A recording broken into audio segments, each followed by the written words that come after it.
آئیے بچوں، آج ہم پڑھتے ہیں مرزا غالب کی مشہور غزل بس کے دشوار ہے ہر کام کا آسان ہونا۔ بس کے دشوار ہے ہر کام کا آسان ہونا، آدمی کو بھی میسر نہیں انسان ہونا۔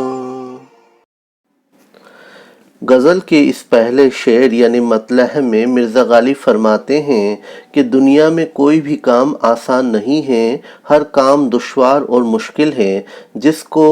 انسان اپنی محنت اور لگن سے ہی آسان بنا سکتا ہے۔ یہاں تک کہ آدمی کو بھی اچھا انسان ہونا نصیب نہیں ہے، کیونکہ آدمی بھی تب تک اچھا انسان نہیں بن سکتا جب تک وہ اپنے برے اعمال کو چھوڑ کر اچھائی بھرے اعمال نہ اپنا لے، تب تک آدمی بھی انسان نہیں بن سکتا۔ وہ اپنی محنت اور نیک عمل سے انسان کہلانے کا حقدار ہو سکتا ہے۔ گریہ چاہے ہے خرابی میرے کاشانے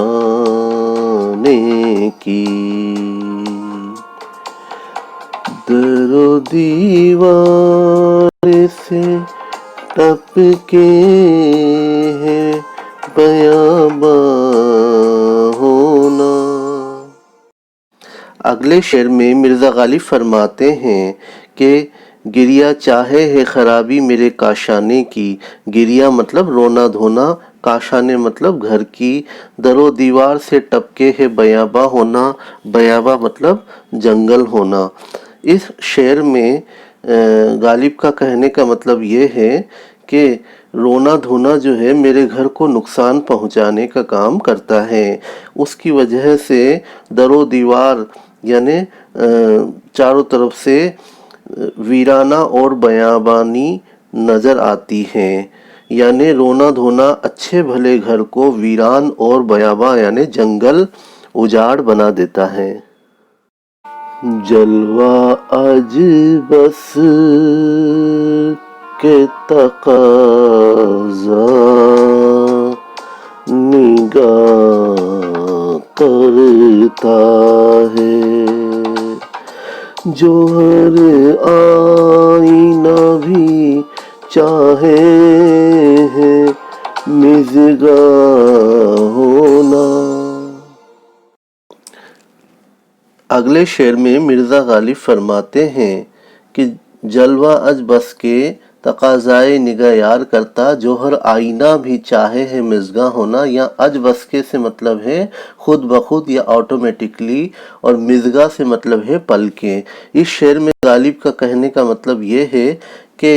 جلوہ اچھا ہو تو وہ خود بخود لوگوں کی نگاہ کو اپنی طرف متوجہ کر لیتا ہے، یعنی تقاضا یعنی اپنی طرف نگاہوں کا تقاضا بن جاتا ہے، یعنی نگاہوں کو اپنی طرف اٹریکٹ کر لیتا ہے، کشش پیدا کر دیتا ہے۔ جس طرح آئینہ بھی لوگوں کی آنکھوں کی پلک یعنی آنکھوں کا تارا ہونا چاہتا ہے،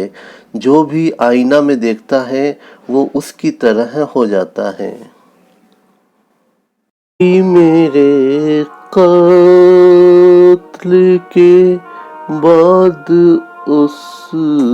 نے جفا سے توبہ، ہائے اس درد پشیماں کا پشیماں ہونا۔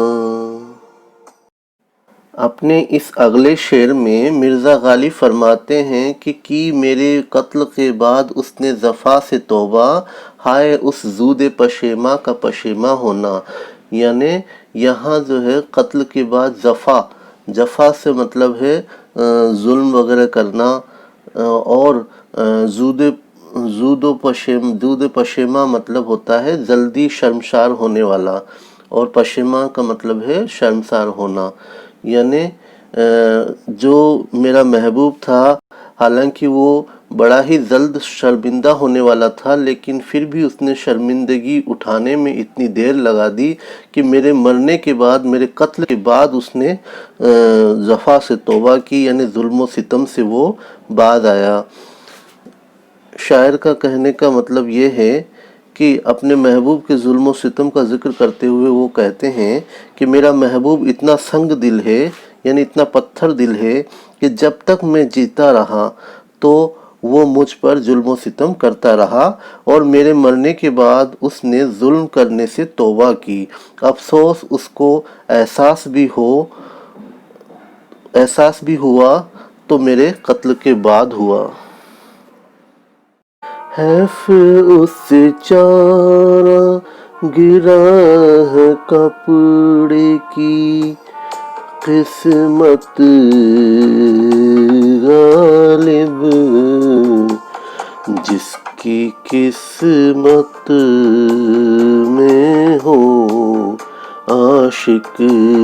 کا گریباں ہونا۔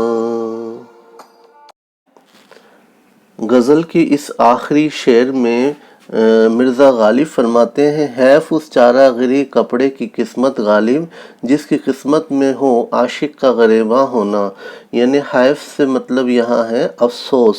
یعنی کتنا افسوس کی بات ہے کہ غالب اس میں افسوس ظاہر کرتے ہوئے کہتے ہیں کہ افسوس ہے